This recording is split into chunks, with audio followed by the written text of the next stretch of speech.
नमस्कार शेतकरी मित्रांनो, मी आपल्याला दररोज दाखवत असतो म्हशी कशा खरेदी करतात, खात्री कशी करतात आणि आपल्या फार्मवरती येऊन शेतकरी काय काय चेक करतो. आपल्या इन्स्टावरचे व्हिडिओ बघून असेच एक सुप्रसिद्ध हॉटेल व्यावसायिक आहेत, ज्यांचं नाना पार्क म्हणून भवानीनगर येथे हॉटेल व्यवसाय आहे. त्यांचा म्हशीचा गोठा देखील आहे. ते आज आपल्या गोठ्यावरती म्हैस बघायला आलेले आहेत आणि त्यांना आपण विचारणार आहोत की या गोठ्यावरती आल्यानंतर त्यांना कशा कशा प्रकारच्या म्हशी बघितल्या आणि काय काय जाणवलं त्याच्यातून. माझं नाव भरत निवास कदम, तालुका वाळवा, इस्लामपूर. हॉटेल व्यवसायातली आम्ही माणसं आहे, तरी पण शेती व्यवसायाच्या निमित्तानं हा दुग्ध व्यवसायाची थोडीशी ओढ असल्यामुळं त्या व्यवसायाकडे आम्ही आमचं दुय्यम धंदा हॉटेल अधिक दुग्ध व्यवसाय ह्या निमित्तानं आम्ही या क्षेत्रात वळलेलो आहे. म्हणजे तुम्हाला या दूध व्यवसायाची त्या व्यवसायाबरोबर आवड आहे? हा, आवड आहे.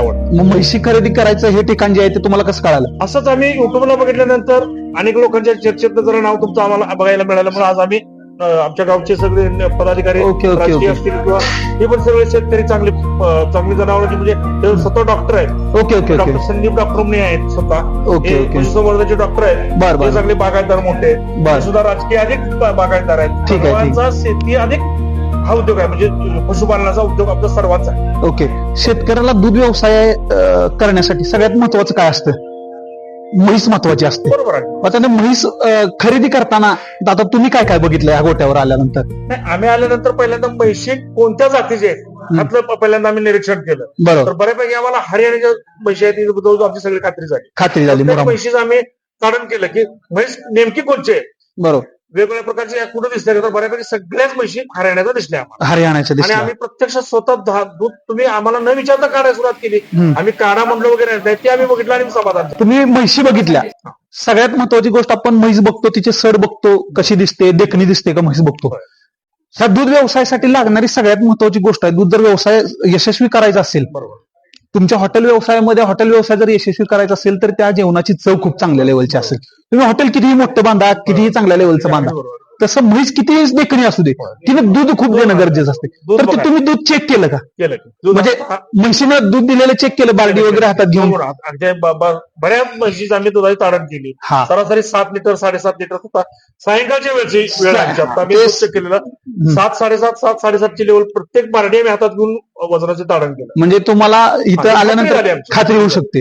छोटा व्यावसायिक असतो, एखादी म्हैस खरेदी करणार असतो, तो हरियाणाला जाऊन इतक्या लांब जाऊन खर्च करून जातीवंत म्हैस आणू शकत नाही. नाही आणू शकत. तर त्याला काय तुम्ही सांगू शकता की नाही, कसं आहे, हरियाणापर्यंत जायचं आणि एका दुसरी बस आणायला जायचं, हा प्रवास केवढा सोपा नव्हता.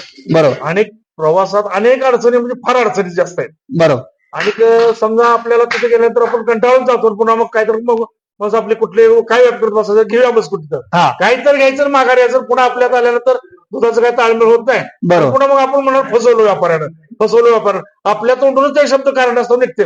बरोबर. म्हणून प्रत्यक्षात ह्या आता आपल्या ग्रामीण भागाचं तुम्ही तिकडून म्हशी आणता, ह्या मला मोठं समाधान वाटते. बरोबर आणि आम्ही इथून पुढच्या काळात आम्ही कधी हरियाणाला का जायची आवश्यकताच नाही, बरोबर. की आपला एवढा सगळा वेळ, खर्च, प्रवास आणि आपल्याला काय एवढं कळतं तो शेतकऱ्याच्या फायद्यात. तुमचं आणि तिथल्या व्यापाऱ्यांचे जे संबंध आहे.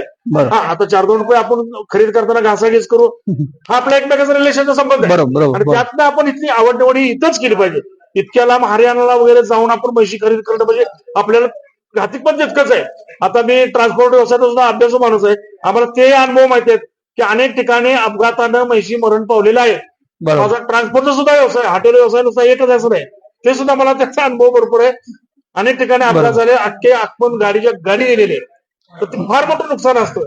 आणि मग गाडीच्या पुढे इन्शुरन्स वगैरे आणि आपलं घराचं काय ते म्हणतो घर जाऊन कोळसा बरोबर. म्हणजे अशा प्रकारे खर्च करून तिकडे जायचं, म्हैस आणायची, परत ते कुठेतरी ट्रान्सपोर्ट मध्ये कुठेतरी दगावणार काय आम्ही परवा मागल्या 2 वर्षात गाडी आणल्या. आमचा एक खास आमचा असाच मेंबर आमचा, आणि असा अकाली निधन झालं, वाटेत गाडीचा अपघात झाला.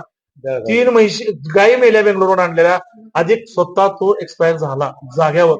एवढी रिस्क आहे. रिस्क आहे. त्यामुळे आम्ही कधी हरियाणाचा विषय सुद्धा घेत नाही कोणा. बाकीच्या शेतकऱ्यांनी इथे येऊन खरेदी करायला. अगदी बरोबर. पश्चिम महाराष्ट्रातल्या शेतकऱ्यांनी किर्लोस्करवाडी पॉईंट आहे, रामानंद नगर रेल्वे स्टेशन, इथं कुणी या पश्चिम महाराष्ट्रातल्या लोकांनी उतरावं, या गोठ्याला व्हिजिट द्या.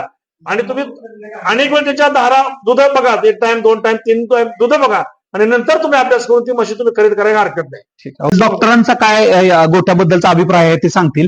भैया जरा इधर दिखा. धरा हात द्या. नाही, गोठा नैसर्गिक ठिकाणी आहे सगळ्यात महत्वाचं म्हणजे. दुसरी गोष्ट म्हणजे हरियाणाला जाऊन 1-2 म्हशी खरेदी करून ते लोकांना परवडण्यासारखं नाही. बरोबर. त्यामुळं इथं येऊन लोकांनी बघावं आणि धारा प्रत्यक्ष बघून 2-3 टाइम बघून खरेदी केलेली आम्ही व्हिडिओमध्ये जे सांगतो की खात्री करून न्या, ते इथं आल्यानंतर होते का खात्री? खात्री होते की 100% होते ना? हो. ओके, चालेल. तर अशा पद्धतीनं आपल्याला शेतकऱ्यांनी त्यांचा अभिप्राय दिलाय. आपल्या गोठ्यावरती आल्यानंतर कशा पद्धतीचं इन्व्हायरमेंट इथं आहे, वातावरण कसं आहे, नैसर्गिक वातावरण आहे, दूध काढलं जातंय, दूध चेक केलं जातंय, म्हैस कशी आहे बघितली जाते आणि मग त्याच्यानंतर व्यवहार ठरला जातो. तुम्हाला सुद्धा अशा म्हशी खरेदी करायच्या असतील तर नक्कीच आमच्या श्रीश्याम डेअरी फार्मला व्हिजिट करा आणि आम्ही दिलेल्या नंबरवरती संपर्क करून इथं या, म्हैस चेक करा आणि मग घेऊन जा. त्याचबरोबर आमच्या ह्या श्रीश्याम डेअरी फार्म युट्यूब चॅनलवरती सबस्क्राईब करा.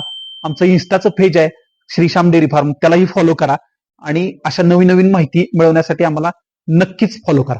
धन्यवाद.